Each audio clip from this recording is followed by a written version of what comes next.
ভোরের আলো তখনও পুরোপুরি নামেনি। রংপুরের পীরগাছা উপজেলার ধুলো ভরা পথ ধরে হাঁটতে দূরে দেখা যায় ধানক্ষেতের মাথায় কুয়াশা লুকিয়ে আছে। গ্রামটা যেন এখনও ঘুমাচ্ছে, কিন্তু ভেতরে কোথাও একটা আশ্চর্যর জাগরণ চলছে। অদৃশ্য, নীরব, অথচ প্রচণ্ড শক্তিশালী। একসময় এই গ্রামও বাংলাদেশের অন্য হাজারো গ্রামের মতোই ছিল।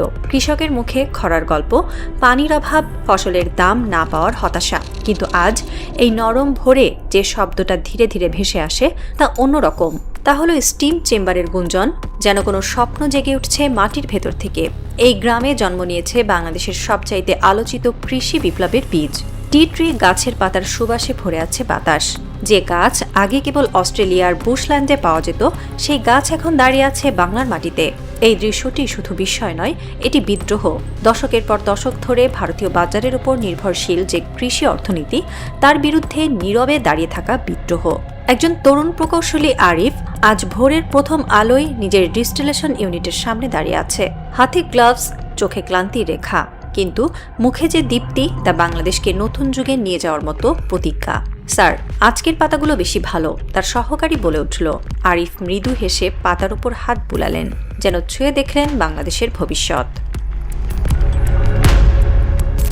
বাংলাদেশ ও ভারতের সম্পর্ক অনেকটা বড় ছায়ার মতো। যেখানে ভারত দাঁড়ায়, বাংলাদেশকে বাধ্য করা হয় সেখানে ছায়ায় থাকতে।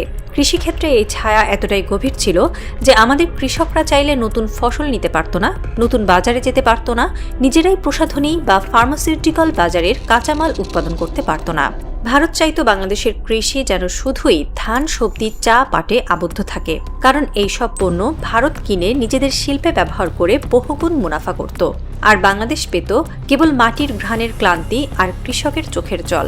কিন্তু পীরগাছার এই ছোট্ট গ্রামটি ভারতের অর্থনৈতিক নকশায় আঘাত এনে বলছে, আমরা আর শুধু কাঁচামালের জাতি থাকব না। টি ট্রি অয়েল উৎপাদন হলো এমন একটি শিল্প যা ভারতের বাণিজ্য আধিপত্যকে সরাসরি চ্যালেঞ্জ করে, কারণ এখানে জমির চেয়ে বেশি গুরুত্বপূর্ণ প্রযুক্তি। আর যেখানে প্রযুক্তি, সেখানে ভারত বাংলাদেশকে কোনো দিনই আধিপত্যে রাখতে পারবে না। এই সত্যটি ভারতকে অস্বস্তিতে ফেলে দিয়েছে, কারণ একটি গ্রামের হাতে যদি থাকে স্টিম ডিস্টিলেশন, উচ্চমানের কাটিং, প্রোপাগেশন, বৈজ্ঞানিক পর্যবেক্ষণ, তাহলে ভারত তার পূর্ববর্তী দাসত্ব মডেল আর চাপাতে পারবে না। এ যেন কৃষি দিয়ে শুরু হওয়া এক মুক্তিযুদ্ধ। কেউ বুঝতে পারেনি শ্রীকান্ত গ্রামের 40টি ছোট্ট চারা একদিন পুরো জাতির অর্থনৈতিক ভূগোল বদলে দেবে। চারা ছিল দুর্বল, নরম, ঝোড়ো হাওয়ায় ভেঙে যাওয়ার ভয়, কিন্তু আরিফ হাল ছাড়েননি। বৃষ্টিতে ক্ষয়ে গেছে, রোদে শুকিয়ে গেছে, কিন্তু তিনি লড়ে গেছেন। বছরের পর বছর পর্যবেক্ষণ, মাটির রাসায়নিক পরীক্ষা, জলবায়ুর অভিযোজন, স্থানীয় কৃষকদের প্রশিক্ষণ, সকল পরিশ্রমের ফল হল এখনকার 2000 সবল গাছের বন।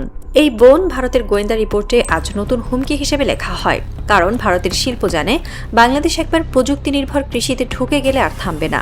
আজ আরিফ যখন ডিস্টিলেশন ইউনিট চালু করেন, তখন শুধু তেল ওঠে না, তখন উঠে আসে দেশের নতুন আত্মবিশ্বাস। 1 লিটার টি ট্রি অয়েলের দাম 5000 টাকা, কিন্তু বিষয়টা টাকার হিসাব না। বিষয়টা হলো, এই 1 লিটার তেল ভারতের বহু বছরের তৈরি করা বাণিজ্য শোষণের শেকল ভেঙে দিচ্ছে। আগে ভারত থেকে আসতো কসমেটিক্স সামগ্রী, আজ বাংলাদেশ সেই কাঁচামাল নিজেরাই উৎপাদন করছে। আরিফের ইউনিট দিনে 1.5 লিটার তেল উৎপাদন করে। বছরের সম্ভাব্য উৎপাদন 50 লিটার। এর বাজার মূল্য লাখের পর লাখ টাকা। এখন কল্পনা করুন, যদি বাংলাদেশের 64 জেলায় এরকম 50টি ইউনিট দাঁড়িয়ে যায়, তাহলে কি হবে? হবে ভারতের ভয়।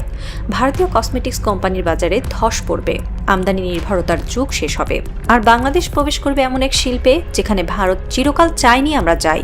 টি ট্রি অয়েল কেবল একটি পণ্য নয়, এটি ভারতের তৈরি অর্থনৈতিক গোপন করিডোরে বড়সড় বিস্ফোরণ। শ্রীকান্ত গ্রামের হাটে এখন আর শুধু ধানের গন্ধ নেই, এখানে আছে নতুন আত্মমর্যাদার গন্ধ। কৃষকের চোখে যে আশা দেখা যায়, তা যেন স্বাধীনতার নতুন রূপ।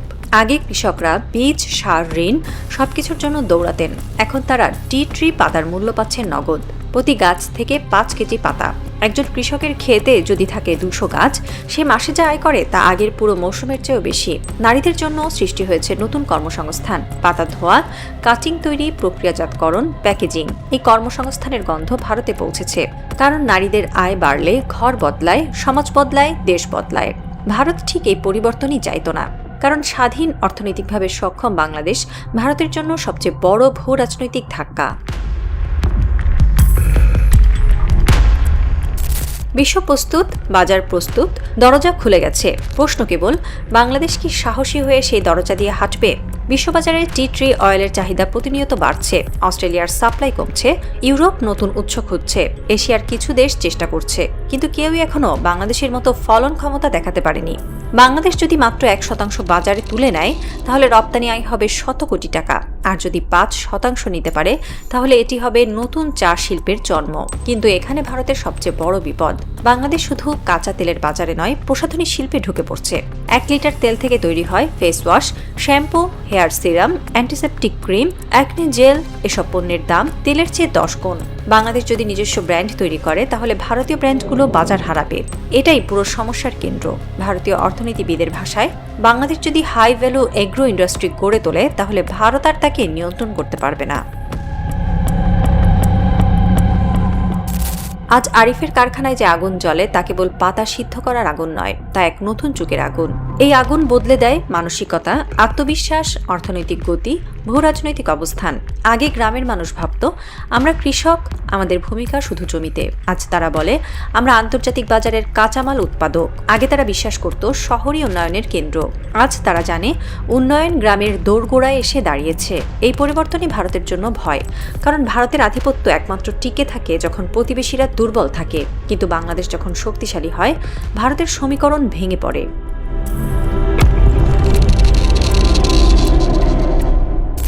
রাতের হাওয়া বইছে পীরগাছার শ্রীকান্ত গ্রামে।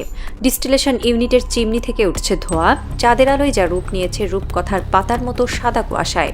আরিফ দাঁড়িয়ে দেখছেন ক্রমাগত লাইটে ভরে ওঠা কারখানার ভেতর। তিনি মনে মনে ভাবছেন, এই ছোট্ট গ্রাম যদি পারে, তবে বাংলাদেশ কেন পারবে না? দূরে একটি মোটরসাইকেলের শব্দ ভেসে এলো। কিছু যুবক এসে দাঁড়ালো। তারা চুপচাপ দেখলো তেল আলাদা হওয়ার দৃশ্য। তারপর একজন মৃদু স্বরে বলল, ভাই, এটা শুধু তেল না, এটা প্রতিরোধ। আরিফ হেসে বলল, হ্যাঁ ভাই, এটাই আমাদের স্বাধীনতা, যা কারো অনুমতি লাগে না। রাতের আকাশ তখন নীরব, কিন্তু তার নীরবতার ভেতরে লুকিয়ে আছে গর্জন। একটি গ্রাম থেকে শুরু হওয়া বিপ্লবের গর্জন। এই গর্জন ভারতের কানে ধীরে ধীরে পৌঁছাচ্ছে, কারণ ভারত জানে, বন্দুকের যুদ্ধের চেয়ে অর্থনীতির যুদ্ধ বেশি ভয়ঙ্কর, আর প্রযুক্তির যুদ্ধ সবচেয়ে অপ্রতিরোধ্য। পীরগাছার রাত ধীরে ধীরে শেষ হচ্ছে, কিন্তু শুরু হচ্ছে বাংলাদেশের নতুন ভোর। একটি ভোর যেখানে বাংলাদেশ আর কারো দাস নয়, একটি ভোর যেখানে ভারত আর এই দেশের ভবিষ্যৎ নকশা ঠিক করতে পারে না।